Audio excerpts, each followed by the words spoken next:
বিমান দুর্ঘটনায় সুভাষচন্দ্রের যে মৃত্যু হয়নি তা আজ আর কারুর অজানা নয়। তাইওয়ান সরকার অফিসিয়াল চিঠিতে মুখার্জি কমিশনকে জানায় 1945 সালের 18ই আগস্ট তো দূরের কথা, সারা বছরে কেবল তাইহোকুতে নয়, পুরো তাইওয়ানে কোনো উড়োজাহাজ ক্র্যাশ হয়নি। নেতাজির গাড়ির চালক, যিনি নিজে আজাদ হিন্দ ফৌজের একজন সদস্য বলে দাবি করেন, বিমান দুর্ঘটনার যে সময় প্রচার করা হয় তার 4 মাস পরে তিনি মায়ানমার ও থাইল্যান্ড সীমান্তের কাছে নেতাজিকে নামিয়ে দিয়েছিলেন। আবার মুখার্জি কমিশন তদন্তের পরে 2005 সালে প্রকাশিত সিদ্ধান্তে জানিয়েছেন যে বিমান দুর্ঘটনায় সুভাষচন্দ্রের মৃত্যু হয়নি। তাহলে নেতাজি গেলেন কোথায়? নানা জনের নানা মতের মধ্যে ভগবানজি বা গুমনামি বাবাই যে নেতাজি, সে বিষয়ে বহু জোরালো প্রমাণ আছে। সেগুলি এক এক করে তুলে ধরা হলো। আপনারা দেখছেন এনরিচ ইয়োরসেলফ, যা নিজেকে সমৃদ্ধ করতে সাহায্য করে। মুখার্জি কমিশনের বিচারপতি মনোজ কুমার মুখার্জি তদন্ত শেষে এই সিদ্ধান্তে পৌঁছেছিলেন যে ভগবানজি নেতাজি নন। অথচ চলচ্চিত্র নির্মাতা অম্লান কুসুম ঘোষের সঙ্গে এক সাক্ষাৎকারে বিচারপতি মুখার্জি অফ দি রেকর্ড বলেছিলেন যে তিনি 100% নিশ্চিত যে ভগবানজি নেতাজি ছিলেন, কারণ এটাই সবচেয়ে বুদ্ধিমান দৃষ্টিভঙ্গি। তাঁর এই বক্তব্য ক্যামেরাতে ধরা পড়েছিল এবং বিভিন্ন চ্যানেলে সম্প্রচারিত হয়েছিল এবং ব্যাপক বিতর্কের সৃষ্টি করেছিল। লেখক এবং নেতাজি গবেষক অনুজ ধর বলেছেন, আমার ধারণা গুমনামি বাবা হলেন নেতাজি সুভাষচন্দ্র বসু, এবং ভারত সরকার তা খুব ভালোভাবেই জানেন। নেতাজি পরিবারের সদস্যরাও এটি জানেন। তারা চান না যে এটি প্রকাশ্যে আসুক, কারণ এটি তাদের পক্ষে ভালো প্রতিফলিত হবে না। লেখক, গবেষক এবং ঐতিহাসিক চন্দ্রচূড় ঘোষ উল্লেখ করেছেন যে বিভিন্ন নথি, সাক্ষীর সাক্ষ্য এবং ফরেনসিক বিশ্লেষণ এই তত্ত্বকে সমর্থন করে যে গুমনামি বাবা আসলে ছদ্মবেশে ভারতে বসবাসকারী সুভাষচন্দ্র বসু ছিলেন। তিনি আরও বলেছেন যে সরকারি ল্যাবরেটরিতে পরিচালিত ডিএনএ এবং হাতের লেখার পরীক্ষাগুলি যা বিপরীত ইঙ্গিত দিয়েছিল ত্রুটিপূর্ণ এবং সম্ভবত কারচুপি করা হয়েছিল। বহু বিখ্যাত ব্যক্তি গুমনামি বাবার সঙ্গে সাক্ষাৎ করেছেন এবং তারা গুমনামি বাবাকে নেতাজি সুভাষচন্দ্র হিসাবে চিহ্নিত করেছেন, যেমন স্বাধীনতা সংগ্রামী, লোকসভার সদস্য এবং অধ্যাপক সমর গুহ, চিকিৎসক এবং আইএন এর গোয়েন্দা অফিসার পবিত্র মোহন রায়, অধ্যাপক এবং এমএলএ অতুল সেন এবং লীলা রায়, যিনি নেতাজিকে দীর্ঘকাল ধরে চিনতেন। সুরজিৎ দাশগুপ্ত অন্যান্যদের সঙ্গে নিয়ে গুমনামি বাবার সঙ্গে নিয়মিত দেখা করতে যেতেন। গুমনামি বাবা বিশ্বাস করতেন যে কেউ তাঁর দিকে সরাসরি তাকাবেন না, কিন্তু সেই বিশ্বাস ভঙ্গ করে সুরজিৎ বাবু এক মুহূর্ত গুমনামি বাবার চোখের দিকে তাকিয়েছিলেন। তিনি লিখেছেন, কোনো সন্দেহ নেই যে উনি নেতাজি ছিলেন। মাথার চুল পাতলা হয়ে গিয়েছিল। আমরা ছবিতে যা দেখতে অভ্যস্ত তার তুলনায় অনেক কম চুল ছিল। তার মুখ ভর্তি দাড়ি ছিল, কিন্তু মুখাবয়ব হুবহু এক। গোরক্ষপুরের একজন প্রথম সারির সার্জেন্ট, যিনি নিয়মিতভাবে গুমনামি বাবার সঙ্গে সাক্ষাৎ করতেন এবং নিজের নাম প্রকাশে অনিচ্ছুক, তিনি বলেছেন, আমরা বারবার সরকারের কাছে অনুরোধ করেছি নেতাজি যে যুদ্ধ অপরাধী নন তা ঘোষণা করা হোক, কারণ তিনি যুদ্ধ অপরাধী হিসাবে আত্মপ্রকাশ করতে চান না। এলাহাবাদ উচ্চ আদালতে একটি জনস্বার্থ মামলায় পিটিশনার দাবি করেছিলেন যে গুমনামি বাবাই ছিলেন নেতাজি সুভাষচন্দ্র বসু। এরপরেই আদালতের নির্দেশে উত্তরপ্রদেশ সরকার বিষ্ণু সহাইয়ের নেতৃত্বে সহাই কমিশন গঠন করে। মুখার্জি কমিশনে সাক্ষ্য দেওয়া রীতা ব্যানার্জি দীর্ঘ সময় ধরে ভগবানজি বা গুমনামি বাবাকে মুখোমুখি দেখেছিলেন। তিনি একবার গুমনামি বাবাকে প্রশ্ন করেছিলেন তাদের ঘন ঘন তদন্তের কারণে তিনি অসন্তুষ্ট হয়েছেন কিনা। উত্তরে ভগবানজি জানিয়েছিলেন, রাগ, যার নিজের মা বাবা থাকতেও মা বাবা নেই, নিজের দেশকে নিজের বলার অধিকার নেই, সে কি রাগ করতে পারে, অভিমান করতে পারে? অতুল সেন, যিনি ঢাকার অধ্যাপক এবং বিধায়ক ছিলেন, তিনি নেতাজির চাপে নির্বাচনে প্রতিদ্বন্দ্বিতা করে 1930 সালে জয়ী হয়েছিলেন। 1960-এর দশকের গোড়ায় নিমসারে ভগবানজি তথা গুমনামি বাবার সঙ্গে দেখা করেন। তিনি নিশ্চিত হওয়ার পর প্রধানমন্ত্রী নেহেরুকে এক চিঠিতে লিখেছিলেন, নেতাজি সুভাষ বসু মারা যাননি। এই ব্যাপক প্রচলিত বিশ্বাসের ভিত্তিতে আমি আপনাকে এই কয়েকটি তত্ত্ব বলার স্বাধীনতা গ্রহণ করছি। এটি আমার নিছক বিশ্বাস নয় এবং প্রকৃতই আমি জানি যে নেতাজি বেঁচে আছেন এবং ভারতে কোথাও আধ্যাত্মিক অনুশীলনে রত আছেন। আমি ইচ্ছাকৃতভাবে স্থানটিকে কিছুটা অস্পষ্টভাবে বলেছি, কারণ অনেক আগে তাঁর সঙ্গে কয়েক মাস ধরে আমার আলোচনা হয়েছিল। তাঁর এই অতি উৎসাহের জন্য ভগবানজি তাকে আর দেখা করতে নিষেধ করেছিলেন। লীলা রায় নেতাজিকে প্রায় 20 বছর ধরে চিনতেন। 1963 সালে কবিরাজ কমলাকান্ত ঘোষ, শৈলা সেন, অধ্যাপক সমর গুহ এবং আইএনএর সিক্রেট সার্ভিসের অনিল দাস প্রভৃতিকে নিয়ে ভগবানজির সঙ্গে দেখা করেন। 10-12 দিন সেখানে তারা কাটান। ভগবানজি গাঢ় হলুদ কাপড়ে মোড়া প্লেট সহ একটি কাপ তাঁকে উপহার দেন। পরে তিনি নিজের ব্যবহৃত একটি সেফার কলম স্মৃতিচিহ্ন হিসাবে উপহার দেন। ভগবানজি লীলা রায়কে লি বলে ডাকতেন। তিনি ভগবানজির অনুরোধে বিভিন্ন জিনিসপত্র তাঁকে পাঠাতেন। এই লীলা রায় নেতাজির ঘনিষ্ঠ বন্ধু দিলীপ কুমার রায়কে একটি চিঠিতে লিখেছিলেন, আপনার বন্ধু এখনও জীবিত এবং ভারতের একজন রহস্যবাদী হিসাবে বাস করছেন। শক্তি সিংহ, যিনি 80-র দশকের শুরুর দিকে গুমনামি বাবাকে তাঁর ঘর ভাড়া দিয়েছিলেন এবং সেখানে তিনি শেষ নিঃশ্বাস ত্যাগ করেছিলেন। গুমনামি বাবার ঘরে পাওয়া জিনিসগুলি সম্পর্কে শক্তি সিংহ বলেছেন, এই সামগ্রীগুলো একজন সাধুর পক্ষে অস্বাভাবিক। বেশিরভাগ জিনিস বিদেশে তৈরি, এগুলো পরিষ্কার এবং সুশৃঙ্খলভাবে রাখা। বেশিরভাগ সামগ্রী বিদেশ থেকে আনা বা কলকাতার। আরএসএস পরিচালক এম.এস. গোলওয়ালকার একটি চিঠিতে ভগবানজি তথা গুমনামি বাবাকে পূজ্যপাদ ও শ্রীমান স্বামী বিজয়ানন্দজি মহারাজ বলে সম্বোধন করে লিখেছিলেন, আমি 1972 সালের 6ই সেপ্টেম্বর, 15ই আগস্ট থেকে 2রা সেপ্টেম্বর পর্যন্ত লেখা আপনার চিঠি পেয়েছি। চিঠিতে উল্লেখিত 3টি স্থানের মধ্যে যদি আপনি একটি নির্দিষ্ট স্থান নির্দেশ করেন তবে আমার কাজ অবশ্যই সহজ হয়ে যাবে। চিকিৎসক এবং ভারতীয় ন্যাশনাল আর্মির একজন গোয়েন্দা কর্মকর্তা পবিত্র মোহন রায় 1962 সালের মার্চ মাসে নিমসারে ভগবানজি তথা গুমনামি বাবার সঙ্গে দেখা করেন। 1985 সালের সেপ্টেম্বর পর্যন্ত তাঁর সঙ্গে যোগাযোগ ছিল।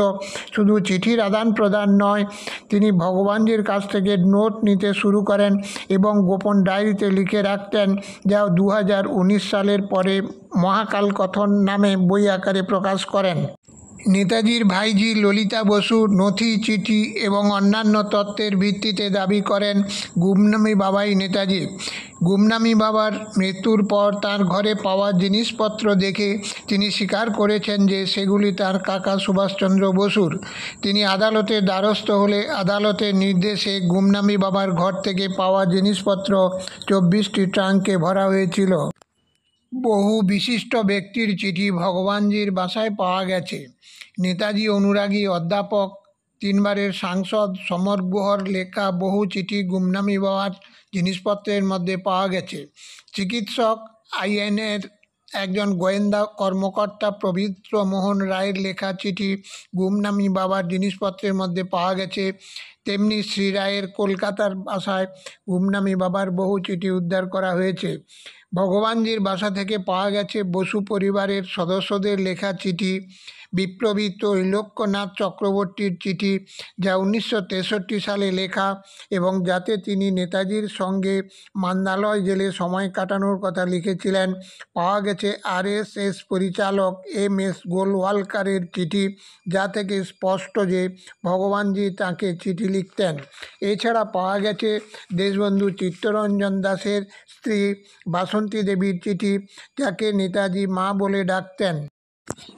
লিউ পো চ্যাং ছিলেন একজন বিখ্যাত চীনা সামরিক জেনারেল।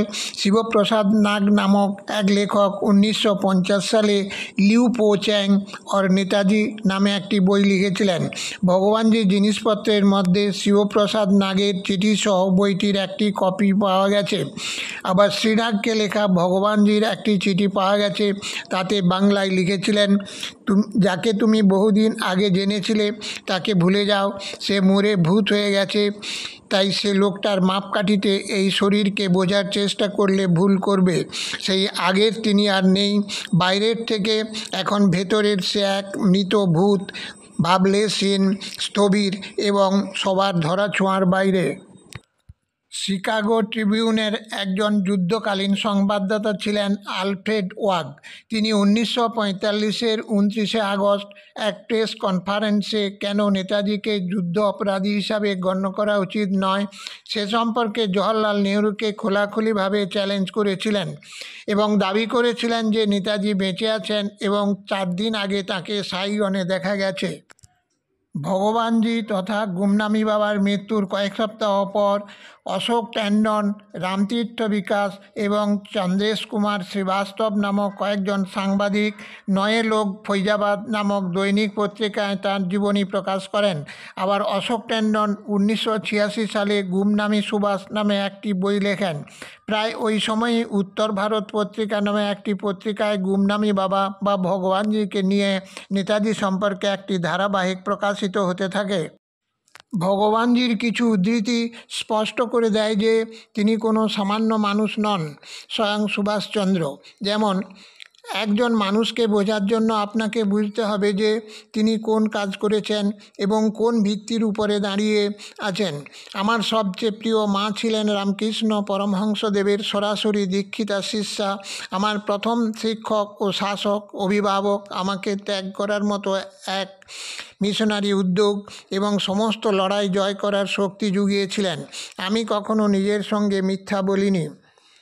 খুব আশ্চর্যের ব্যাপার, আপনিও আপনার সরকার বারবার ভারপ্রাপ্ত ডাইস কমিশন গঠন করে শুধু জানার জন্য সে মারা গেছে কিনা। আপনারা সকলেই এর মূল কারণ। পপুলাস ভল্ট ডেসিপি, আপনি সমস্ত লোককে বোকা বানাতে চান। আমার আসল পরিচয়, আমি বাংলার ধূলিকণা। আমার মিথ্যা পরিচয় ফ্রাঙ্কেনস্টাইন, যা আমি চাইনি বা প্রাপ্যও ছিল না। আপনি এই ফ্রাঙ্কেনস্টাইনকে উত্থাপন করেছেন এবং এখন তার কাছে অনুভূতি পাঠানো হচ্ছে। অনেক দেরি হয়ে গেছে। এখানে মাত্র 3টি উদ্ধৃতি তুলে ধরা হলো। উদ্ধৃতিগুলোতে আপনি বলতে কাকে সম্বোধন করা হয়েছে তা বুঝতে শ্রোতাদের নিশ্চয়ই অসুবিধা হবে না।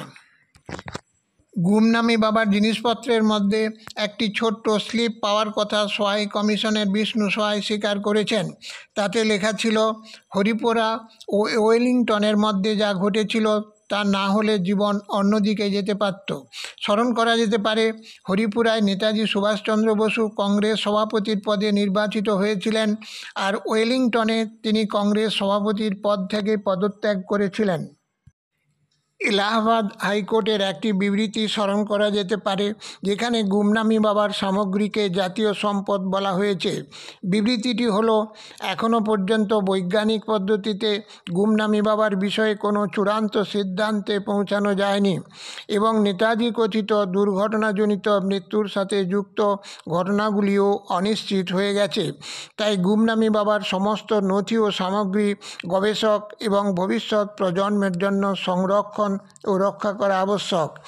উল্লেখ করার দরকার নেই যে জাতীয় সম্পদের আমরা অর্থাৎ সরকার অভিভাবক। গুমনামি বাবার কথিত সমস্ত সামগ্রী ও সম্পত্তি জাতীয় সম্পদ এবং সেগুলি ভবিষ্যৎ প্রজন্মের জন্য রক্ষা করা প্রয়োজন, যাতে উপযুক্ত সময়ে বৈজ্ঞানিক ও যথাযথ পদ্ধতির মাধ্যমে সত্য উদ্ঘাটন করা বা অনুসন্ধান করা সম্ভব হয় এবং নেতাজির জীবন অথবা সেই ব্যক্তির, গুমনামি বাবা, সম্পর্কিত ভারতের ইতিহাসে নতুন সংযোজন করা যেতে পারে, যিনি জনসাধারণের একটি বৃহৎ অংশের দ্বারা নেতাজি বলে বিবেচিত হয়েছেন। অনুজ ধর, চন্দ্রচূড় ঘোষ এবং অশোক ট্যান্ডন, এই 3 জন তদন্তকারী সাংবাদিক সহায় কমিশনে সাক্ষ্য দিয়েছেন যে ভগবানজি নেতাজি সুভাষচন্দ্র। বিচারপতি সহায় এক সময় মন্তব্য করেছেন, আমি চন্দ্রচূড় ঘোষের এই দাবির প্রতি আমার উদ্বেগ প্রকাশ করছি যে গুমনামি বাবা ওরফে ভগবানজি এবং নেতাজি সুভাষচন্দ্র বসু একই ব্যক্তি হওয়ার প্রবল সম্ভাবনা রয়েছে। স্মরণ করা উচিত যে বিচার বিভাগীয় তদন্ত কমিশন যেমন বর্তমানে খুব শক্তিশালী সম্ভাবনার সিদ্ধান্তে পৌঁছাবেন না, তারা তখনই একটি সিদ্ধান্তে পৌঁছায় যখন কিছু বাক্য সত্য হওয়ার সম্ভাবনা খুব উচ্চ মাত্রায় বজায় থাকে। 2016 সালে এলাহাবাদ হাইকোর্টের নির্দেশে বিষ্ণু সহায় কমিশন গঠন করা হয়। 3 বছর তদন্তের পর বিষ্ণু সহায় গুমনামি বাবা সম্পর্কে এই সিদ্ধান্তে এসেছিলেন যে 1. তিনি বাঙালি ছিলেন। 2 তিনি বাংলা, ইংরেজি ও হিন্দি ভাষায় পারদর্শী ছিলেন। 3 তিনি অসাধারণ সুপাঠক ব্যক্তি ছিলেন, কারণ তার বাসা থেকে বাংলা, ইংরেজি ও হিন্দিতে প্রচুর বই পাওয়া গেছে। 4 তিনি যুদ্ধ, রাজনীতি ও বর্তমান বিষয়ে যথেষ্ট ওয়াকিবহাল ছিলেন। 5 নেতাজি সুভাষচন্দ্রের মতো তাঁর কণ্ঠস্বরে কর্তৃত্বের আভাস ছিল। 6 তিনি পূজা ও ধ্যানে যথেষ্ট সময় কাটাতেন। 7 তিনি সঙ্গীত, চুরুট ও খাদ্যের প্রতি বিশেষ অনুরাগী ছিলেন। 8 তাঁর ছিল অসাধারণ ইচ্ছাশক্তি এবং আত্মনিয়ন্ত্রণের ক্ষমতা, আর তার বলেই তিনি শেষ 10 বছর পর্দার আড়ালে কাটাতে সক্ষম হয়েছিলেন। যাঁরা নেতাজি এবং গুমনামি বাবাকে সামনাসামনি দেখেছেন তাদের মধ্যে দুর্গাপ্রসাদ পাণ্ডে, শ্রীকান্ত শর্মা এবং অপূর্বচন্দ্র ঘোষ মুখার্জি কমিশনে সাক্ষ্য দিয়ে জানিয়েছিলেন যে ভগবানজি নেতাজি। অপূর্বচন্দ্র ঘোষ জানিয়েছেন যে ভগবানজি একজন বাহাদুর সম্পর্কে জিজ্ঞাসা করেছিলেন, যিনি নেতাজির এলগিন রোডের বাড়িতে প্রহরী ছিলেন। আরও জিজ্ঞাসা করেছিলেন নেতাজির ঘরে এখনও মা কালীর ছবিযুক্ত একটি ক্যালেন্ডার আছে কিনা। নেতাজির বড় ভাই শরৎচন্দ্র বসুর নাতনি জয়ন্তী রক্ষিত এবং তাঁর স্বামী অমিয়নাথ রক্ষিত 2000 সালে ফৈজাবাদে গিয়েছিলেন। তারা স্থানীয় লোকদের সঙ্গে কথা বলে এবং তদন্তকারী সাংবাদিকদের সঙ্গে দেখা করে নিশ্চিত হন যে গুমনামি বাবা তাদের পিতামহের ভ্রাতা নেতাজি। বিচারপতি সোহাই অবশ্য তাদের দাবিকে লোকশ্রুতি বলে প্রত্যাখ্যান করেছেন। সোহাই কমিশনের মতে গুমনামি বাবা ছিলেন নেতাজি ভক্ত, আবার কারুর মতে তিনি একজন সাধারণ সাধু। কিন্তু ভুলে গেলে চলবে না, তার বাসায় পাওয়া গেছে দ্বিতীয় বিশ্বযুদ্ধের সময়কার জার্মান সামরিক বাহিনী দ্বারা জারি করা দূরবীন, ব্রিটিশ নির্মিত empire Corona classic portable typewriter, vintage চীনামাটির চা সেট, একটি রোলেক্স সোনার ঘড়ি, নেতাজির বাবার দেওয়া গোল্ডেন রাউন্ড ওমেগা ঘড়ির অনুরূপ 2টি ঘড়ি, আইএনএ ইউনিফর্ম, মেডেল এবং প্রতীক, 3টি মার্কিন সেফার কলম। গুমনামি বাবার বাসায় পাওয়া গেছে নেতাজির পরিবারের গ্রুপ ফটো, নেতাজির বাবা মায়ের ফ্রেমযুক্ত ফটো এবং একক ফটো, তার স্কুল শিক্ষক বেণীমাধব দাসের ফটো, বড় ভাই সুরেশচন্দ্র বসুর ফটো, আইএনএ ইউনিফর্মে নেতাজির ফটো, কয়েকজন আইএনএ সহকর্মীর ছবি, নেতাজির ছবি সম্বলিত ডাক টিকিট, এছাড়া হাতে লেখা মানচিত্র। গুমনামি বাবার বাসায় বহু বিশিষ্ট ব্যক্তির চিঠি যেমন পাওয়া গেছে, তেমনি অনেকের কাছে গুমনামি বাবার লেখা চিঠিও পাওয়া গেছে। সে বিষয়ে আগেই বলেছি। তার বাসায় পাওয়া গেছে বাংলা, হিন্দি ও ইংরেজি ভাষায় দেশ বিদেশের বহু বই ও পত্রপত্রিকা। বইগুলির মধ্যে যেমন ছিল চিরায়ত সাহিত্য, তেমনি ছিল আধুনিক ইতিহাস ও রাজনীতির উপর নানা বই। পাওয়া গেছে অথর্ববেদ, সাধক রামপ্রসাদ, স্বামী অভেদানন্দ, হনুমান চল্লিশা, ভাগবত গীতা প্রভৃতি বই। এত বিপুল বইয়ের সম্ভার কোনো সাধারণ সাধুর কাছে থাকা কখনোই সম্ভব নয়। গুমনামি বাবা তথা ভগবানজি ও নেতাজির হাতের লেখা পরীক্ষায় হুবহু মিল পাওয়া গেছে। গুমনামি বাবা ও নেতাজির বাংলা এবং ইংরেজি হাতের লেখার নমুনা পরীক্ষা করেছিলেন ভারত সরকারের অপরাধ ও ফরেনসিক বিজ্ঞান সংস্থার হস্তলিপি বিশেষজ্ঞ, আন্তর্জাতিক খ্যাতিসম্পন্ন ডক্টর বিলাল। পরীক্ষার পর তিনি এই সিদ্ধান্তে পৌঁছেছেন যে উভয় হাতের লেখা একই ব্যক্তির। পরবর্তীকালে আমেরিকার 40 বছরের অভিজ্ঞতা সম্পন্ন হস্তলিপি বিশেষজ্ঞ ক্যারি বাজেটের কাছে কার বা কাদের হাতের লেখা না জানিয়ে নেতাজি ও গুমনামি বাবার হাতের লেখার নমুনা পাঠানো হয়েছিল। পরীক্ষার পর তিনি জানান, এই আইটেমগুলির পুঙ্খানুপুঙ্খ বিশ্লেষণ এবং গৃহীত ফরেনসিক পরীক্ষার সরঞ্জাম, নীতি এবং কৌশলগুলির প্রয়োগের ভিত্তিতে এটি আমার পেশাদার বিশেষজ্ঞের মতামত এই যে একই ব্যক্তি উভয় লেখাই লিখেছেন। গুমনামি বাবার বাসায় পাওয়া দাঁতের 2টি আলাদা নমুনা হায়দ্রাবাদের সেন্ট্রাল ফরেনসিক সায়েন্স ল্যাবরেটরিতে এবং কলকাতার সেন্ট্রাল ফরেনসিক সায়েন্স ল্যাবরেটরিতে পরীক্ষার জন্য পাঠানো হয়েছিল। সঙ্গে দেওয়া হয়েছিল নেতাজির মাতা ও পিতার দিক থেকে আত্মীয়দের রক্তের নমুনা। হায়দ্রাবাদের CFSL থেকে জানানো হয়েছিল, নমুনা থেকে চূড়ান্ত কিছু নির্ধারণ করা যাচ্ছে না। কলকাতার ল্যাবরেটরি থেকে জানানো হয়েছিল নমুনা মিলছে না, কিন্তু ইলেকট্রোফেরোগ্রাম রিপোর্ট প্রকাশ্যে আনা হয়নি। গবেষক সায়ক সেনের আরটিআই এর উত্তরে কলকাতার সিএফএসএল জানায় যে ইলেকট্রোফেরোগ্রাম রিপোর্ট তাদের কাছে নেই। পরবর্তীকালে জানানো হয় যে রিপোর্ট পাওয়া গেছে, কিন্তু সেটি তৃতীয় পক্ষকে দেওয়া যাবে না। আবার আরেক আরটিআই এর উত্তরে জানানো হয়েছে ইলেকট্রোফেরোগ্রাম রিপোর্ট যদি প্রকাশ্যে আসে তাহলে আন্তর্জাতিক সম্পর্কের উপর তার প্রভাব পড়বে এবং দেশে হিংসা ছড়িয়ে পড়তে পারে।